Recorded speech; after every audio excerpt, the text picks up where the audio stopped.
Thank you. All right, I'm going to jump right into this. Start right a little, just slightly afternoon for you guys, but welcome and thank you all for joining us today. My name is Gabrielle Schwartz. I am the policy coordinator here with the Network for Youth Success, and welcome to our part one of our network's after school advocacy workshop. So again, thank you all so much for joining us today. And I actually want to invite you all to introduce yourself and where you're joining us from in the chat box. So if you could drop that over in the chat, we'd really appreciate it. So today we're going to work through the basics of advocacy in the after school space. We designed some objectives for our workshop today. So hopefully by the end of this session, you'll be able to learn about after school advocacy landscape and how to be involved. You'll gain an understanding of advocacy and how it differs from lobbying. And you'll be introduced to the network's advocacy goals and efforts moving into the next fiscal year. We're going to start with an overview of advocacy, then move into discussing what advocacy looks like in the after-school context, followed by an introduction of who's who in our New York State government, and finish out by providing an overview of the after-school funding landscape in New York and this year's after-school policy priorities. Feel free to drop any questions that you have throughout the presentation in the chat box as they arise. We're going to do our best to answer them today, and if we don't get to something or we need to come back to something, we'll share out a follow-up email with the answers. So to introduce ourselves, the Network for Youth Success is the statewide after-school network for New York, working with 49 other after-school networks and the National After-School Alliance. We are committed to strengthening the capacity and commitment of communities, programs, and professionals to increase access to high-quality programs and services beyond the traditional classroom. We are also the state affiliate for the National After-School Association, the New York State lead for the National Girls Collaborative Project, and also the backbone agency for the New York State After-School Community Schools Network, excuse me. These advocacy webinars are part of our Power of Three program, a public awareness campaign on the role, benefits, and impact of after school. These workshops also align with our Power of Three Ambassadors program, which is a free advocacy leadership program that allows after-school professionals and supporters to develop advocacy and media skills to become effective advocates. And we just dropped some information about that in the chat if you're interested. So we're going to start today by discussing what advocacy actually is and do a quick overview for how it differs from lobbying efforts. So in its most basic form, advocacy is the act of informing others about a topic area. This is important for a lot of reasons. However, firstly, it's important because your voice is necessary to enact change. Your elected officials represent you, and they need your voice to know how to best represent your interests. Engaging in advocacy is a collective action to help the after-school field and ultimately the students and families in after-school programs. Becoming an active advocate is even more critical at this moment in time. As we're all pretty much well aware, the COVID-19 pandemic resulted in significant challenges for youth and the after-school field. Advocacy efforts can communicate the needs of the field and challenges that students are facing. This can help secure support for after-school professionals to best serve youth, all those needs that they have right now. We'd actually like to know a little more about why you're all interested in advocacy and what motivated you to join us today. So if you could actually let us know in the chat box why you joined, what interests you in advocacy, anything that made you want to come in and learn, we'd really appreciate that. Now we're going to get into some more technical details. Lobbying and advocacy are very similar, but they have distinct differences. Advocacy, as we mentioned a little earlier, takes the form of educating or informing about a topic. So for example, if you're telling people about the benefits of after-school programs for youth, that would be an advocacy effort. Lobbying is a strategy that falls under the larger umbrella of advocacy that focuses on providing solutions to problems to government officials or elected representatives. So in lobbying, communication would be directed toward a government official or representative with a request. So for example, you'd be telling a legislator about the benefits of after school while also asking them to increase state funding. So advocacy and lobbying efforts can take many different forms, and we've listed some larger examples here. For legislative efforts, you're interested in the drafting of new or existing legislation. Budget efforts deal with the distribution of government funding, while electoral deals with the opinions of candidates and voters. Administrative focuses on how programs are implemented, and media discusses the narrative in the media around your specific topic. So That was a lot of information. And before I move on, I want to stop really quick and see if there are any questions. I know you guys have been active in the chat. I've been looking at this presentation right now, so I haven't had a chance to really check. Awesome. So I see some of these responses. Thank you all for sharing like why you're here today. That really helps us understand like what your pulse is and where you guys are at. So are there any questions about what I just covered before we move on?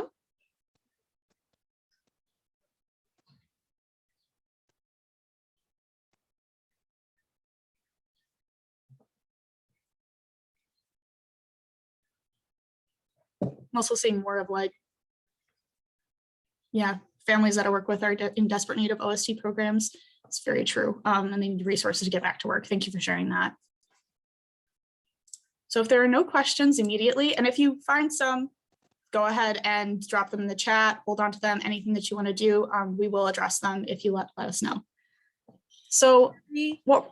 Oh, Gabby, I have a question for you. Hi. Hi. I'm just wondering, can you tell, you did such a wonderful job with the difference between advocacy and lobbying. Can you tell, I know the difference between out of school time and after school, and I know that my program is a summer program. Can you tell me, is there a specific reason why the Network for Youth Success does not use the overarching term OST rather than just after school?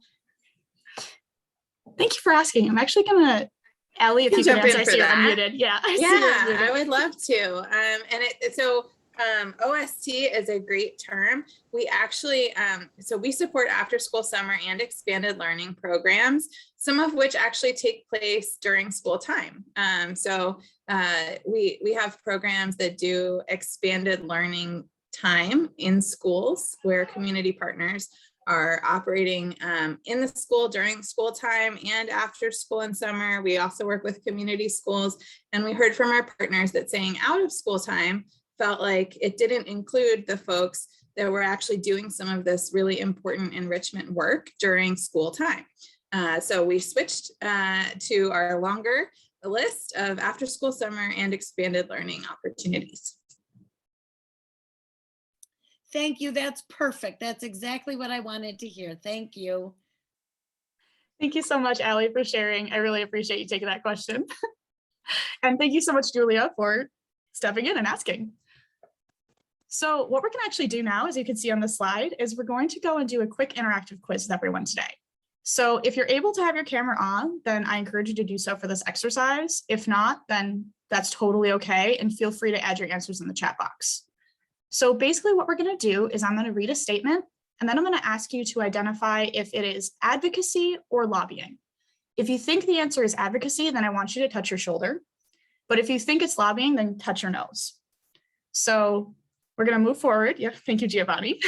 So the first statement we have today is, oh, give me one quick second. My screen's a little wonky.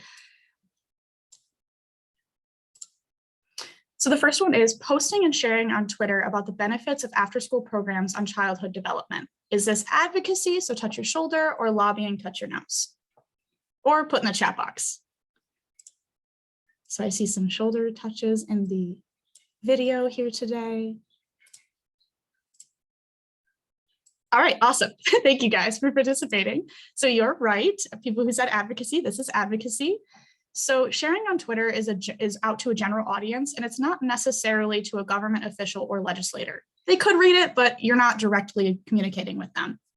This example also doesn't carry any kind of ask or request for action, so it would be an advocacy effort.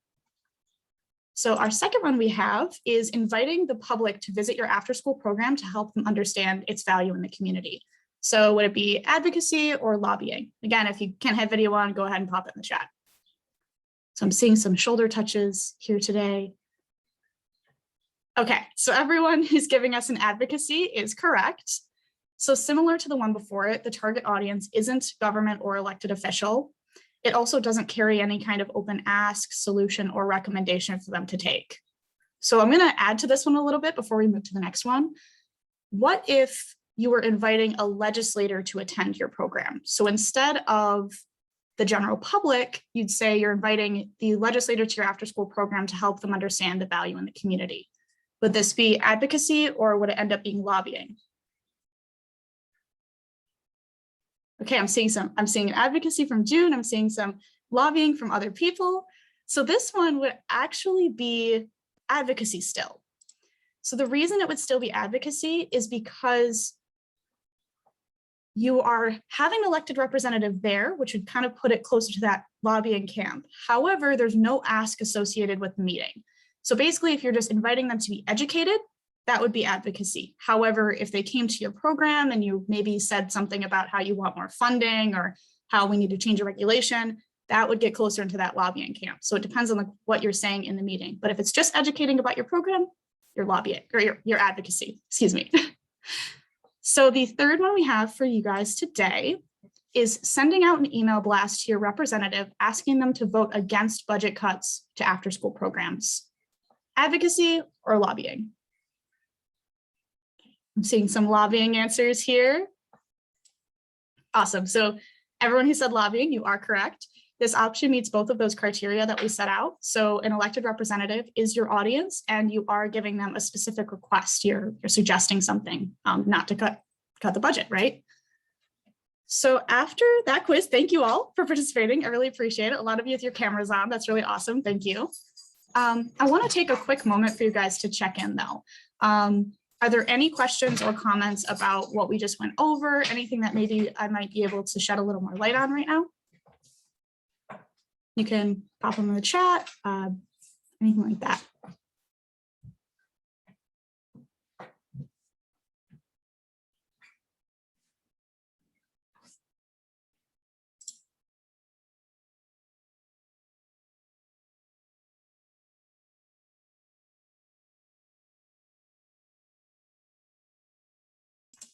Okay, give a little bit of time. I hope that was enough. If anything comes up, go ahead and pop it in the chat. Let our hosts know or anything like that. We'll note them and make sure to get back to them.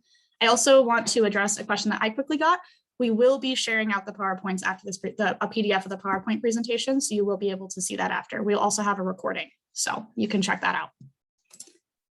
So now we're going to take a look at what advocacy looks like, and specifically in after-school context. And first, we want to start by posing a question to you all to answer in the chat box. Once again, really ask you to participate a lot today. How have you engaged or seen others engage in after-school advocacy? You could let us know what you think in the chat, see what kind of activities you've seen or ways that after-school advocates can participate.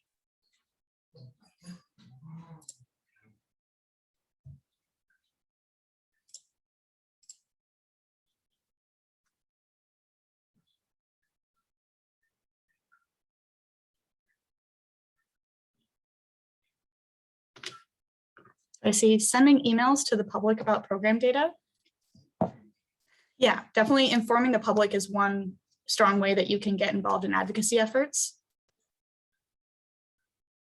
Educate donors on the Lights On after school, police athletics after school program, Lights On after school, Lights On after school.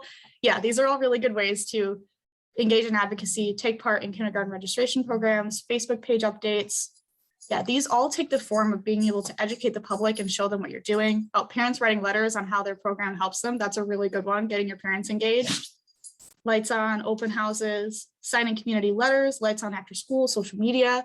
Yeah, these are all fantastic examples. I'm glad that you all are mentioning Lights On. It means people here are a little more familiar with it because we're going to mention it too. Giovanni, if you could pop over to the next slide. And click one more time for me. So again, thank you all. Oh, back one more, sorry. All right, so all those examples are fantastic. Again, thank you so much for sharing. And some of the ones that we came up with today, we have after-school advocates can invite community members or legislators for site visits to see what their programs do firsthand. So when you guys were mentioning Lights On, that's a great opportunity to do this. These could also be virtual spaces as well. You can also go to your local representative's district office to meet with them, or you could contact your elected representatives through phone, email, or letters, which are more of those traditional ways that we think of. You can also share the benefits of after school with groups such as families and youth in your program, like that data sharing piece we saw, and like engaging parents is a really good thing to do. Also, if you want to learn a little more about these effective advocacy methods, you can sign up for part 2 of this workshop. So we're going to be discussing more about those advocacy methods that you can do that'll be effective. And Allie just dropped that in the chat if someone's not registered yet or would like to be or wants to share it out. So here at the network, our advocacy takes the form of the Power of Three campaign. This is a public awareness campaign to educate New York residents and their elected officials on the benefits of after-school, summer, and expanded learning opportunities. By joining this workshop series, you're actually getting involved in one of the pieces of this campaign, so thank you. If you want to stay engaged, you can also attend the second part of the series, as we just mentioned, and the link in the chat notes. And you could also sign up for our Power of Three listserv to stay up to date and involved in our advocacy efforts. A current opportunity we have right now to engage further is our Power of Three Ambassadors program, which I mentioned earlier. We've actually briefly extended the application deadline to December 12th, so that's this Sunday. And we really highly encourage you to apply if you want to get a deeper understanding and knowledge about the skills in advocacy. And Allie's dropping all those things in the chat right now for you guys to check out. So next, what we're going to do is we're going to talk about the major players in New York State government. As a statewide network in New York, we primarily focus on state-specific funding sources at the network. So we want to give you an overview of those key players in the New York State government and the individuals who have the power to enact changes that you might want to see. In advocacy efforts, it's really important to identify the individual or groups that have the most power and making the time to meet and inform them about your perspective specifically. So some of you may have heard that 3 men in the room reference before about people with power. That's effectively obsolete in New York State. So we've recently welcomed our first woman as governor and Governor Hochul. Assemblymember Hevesi is the first African-American to lead the House chamber. And Senator Stewart Cousins is the first woman and woman of color to lead the Senate chamber as majority leader. The minority leaders in New York State for the Assembly and the Senate are Assemblymember Barclay and Senator Orton. This slide shows a visual representation of the current makeup of the New York State Senate with the leadership circled over on the left side. The Senate currently comprises of 63 total seats, and the New York State senators are elected every 2 years with without term limits. The Democratic Conference has held a supermajority in the Senate since 2020 with 43 Democratic senators. However, even though there are fewer members of the Senate than the Assembly, that means that each member is more likely to be facing a long list of advocacy and even lobbying requests from other interest groups. Similarly, this slide shows the current makeup of the New York State Assembly. The Assembly currently comprises of 150 seats, and New York Assembly members are also elected every 2 years without term limits. The majority of Assembly members are Democrats. With a supermajority in both the Senate and the Assembly, and also a Democratic governor, it is crucial to note that this supermajority status helps dictate the policy and budgeting agenda that gets passed. More importantly, statistics show that there is strong support for public funding of after school across the political spectrum. As we will learn further in our second workshop, legislators are very, very interested in hearing from constituents to inform their priorities. And so among many issues and causes they hear about daily, the voice and perspective you bring are crucial to amplifying the needs and impact of after school. So each year, the network coordinates with partners, stakeholders, and after-school providers to determine the most pressing current issues of the field. We also use data that we collect and information about the current after-school funding landscape to craft policy priorities to use in our advocacy and lobbying efforts with government representatives. So first, we want to briefly go over the funding sources and landscape in New York State. We'll make sure to share these slides with you after the presentation, so don't worry about writing things down or screenshotting these. There's going to be some tables coming up with some information on them. This funding graph specifically represents a collective of all after-school funding sources in New York State and the historic trend line started in 2007. This year's funding stayed nearly constant without significant increase or decrease between this year and last. This slide and the next have a table that breaks down each major funding source for after-school in New York State and the most recent allocation amounts, the per student rate, the approximate number of students served, and the purpose of the funding source listed. The table on this next slide does not include a per student rate because the funding is not distributed on a per student basis. Most of the funding sources on these tables are New York State specific, with the exception of the 21st Century Community Learning Centers programs, which are federally funded and state managed. If you want to know more about these funding sources specifically, you can actually see our 2021 funding stream summary. This resource provides a more detailed and expansive description of all the funding sources for after school in New York, if you want to check that out. And Allie dropped it in the chat again. Thank you. So this year also marked historic investments in education through the passage of the American Rescue Plan. This one-time stimulus funding from the federal government was earmarked for addressing COVID-19 related learning loss. About $1.6 billion was required to be set aside by school districts to address learning loss using evidence-based interventions, including summer learning, extended day, after-school programs, and investing in the community school strategy. The state set aside for the same purpose was diverted back to several school districts across the state in the form of learning loss grants. Hence, this did not provide any direct support for after-school programs. If you want to learn a little more about ARP funding and the resources for partnering with school districts, we have more information on our learning loss webpage and also a recent webinar we did about crafting school community partnerships. So the current funding landscape and the feedback from the after-school field helps us determine our policy priorities. We want to begin by emphasizing the need to sustain the current programs in the after-school field by increasing current funding sources, specifically increasing the per student rate of the Empire State After School and Advantage After School to more closely align with the true cost of running a program. To increase the per student funding amount for Empire, there needs to be a change in legislation as the current funding amount is set in law. After sustaining the needs of the field, we want to enhance the field's current strengths by securing funding for technical assistance and capacity building for programs statewide. This will give after-school professionals the opportunity to receive further training, certifications, and professional development to enhance the field. We then want to emphasize the need to transform current systems to better serve New York's youth and programs. This includes expanding programming to meet unmet demand, addressing prevalent staffing shortages in school-age childcare through an investment fund to increase wages and enhance workforce development opportunities. We want to mitigate identified structural challenges to providers and prioritize the inclusion of school-age children in the developing vision of universal childcare. Finally, we want to encourage the state and school districts to leverage after-school partners to support youth in addressing learning loss.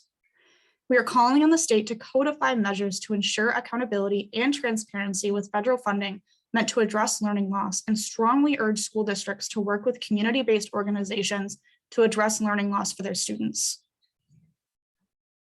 So these are all the priorities that we've sat down and developed. However, we want to know what sustaining, enhancing, transforming, and leveraging after school means to all of you. If you want to, or if you can, please let us know in the chat if there are any pieces in these categories that you can identify as important to communicate to government partners or elected officials. So anything that you can think that is important. Can I define? Oh, thank you. I'm looking in the chat now. Got you guys over here. Defining universal childcare. So I'll say that we don't want to get into the weeds too much on this one, and I can defer to Trudy or Allie as well on this, but right now there is a push in federal as well as state government to expand childcare opportunities to be more universal. Right now there's a heavy focus on pre-K, and we want to make sure that after school is involved in that conversation. If Allie or Trudy want to jump in and add a little bit more to that, I definitely welcome that. Yeah, I think that's $1 million question, Julia. And I think that's exactly what, as Gabby mentioned, on both the federal and the state level, I think that's what folks are trying to help define. But at least from our perspective, we want to make sure that school-age childcare is included in any conversation around universal childcare. Oftentimes, I think the focus is on early childhood education, which is very, very important. But from our perspective, we also understand the continuum of care, right? Especially for families with mixed status, that is, toddlers, but also school-age children is really, really critical.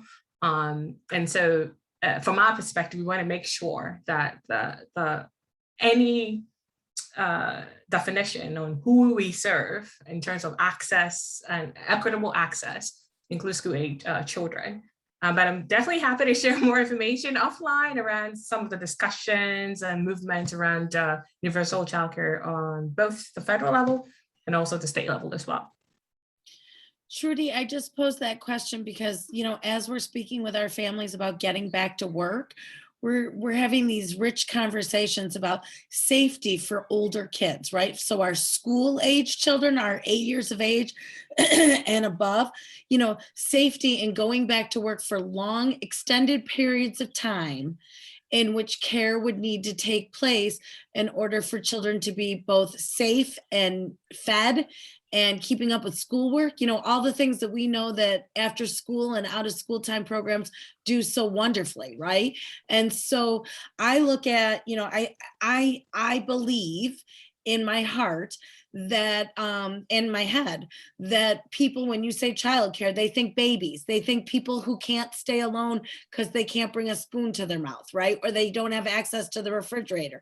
And that's not necessarily the case. And I think that there's a huge need for the public to be educated on that. You said that very eloquently, and that's exactly what we are trying to emphasize and reiterate in this conversation for sure.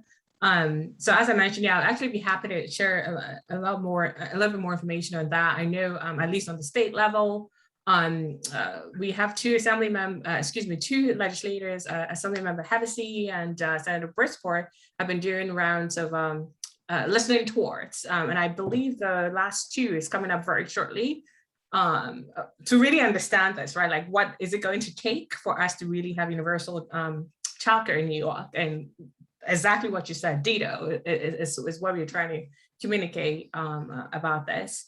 And we also know that another legislator, Senator Ramos and Assemblymember Clark are also looking at universal childcare. So undoubtedly, childcare is a very, very hot topic right now. And that is definitely one of the key priorities, at least from the network's perspective, we want to be able to elevate strongly. So thank you again for eloquently putting that. Yeah, definitely. And Julia, my contact information will be in the last slide, but I can easily connect you with Trudy so that you guys can chat and we can have more conversations around that. So thank you so much for bringing that up. It's a very important point. Also, I want to acknowledge what we have in the chat, what people have shared. So we have training and possibly certifying after-school instructors will help us work on student learning loss. We need funding and possibly guidance on how to accomplish this. Yeah, that's, yes, definitely. And thank you so much for sharing that. That is 100% true as well. We have sustaining through increased stable funding and collaborative work with community partners, and enhancing/transforming, increased training, wages, and meeting the needs of local communities. So seeing your guys' contributions makes me feel good that we've actually captured in our priorities what you're all thinking. Also, thank you, Allie, for dropping Trudy's email in the chat as well. So again, thank you all. And I want to stop one more time. I know Julia just asked for a question. Are there any other questions that anyone has about what we've talked about today, priorities, any of the content that we've discussed today? I want to open that floor for open questions right now.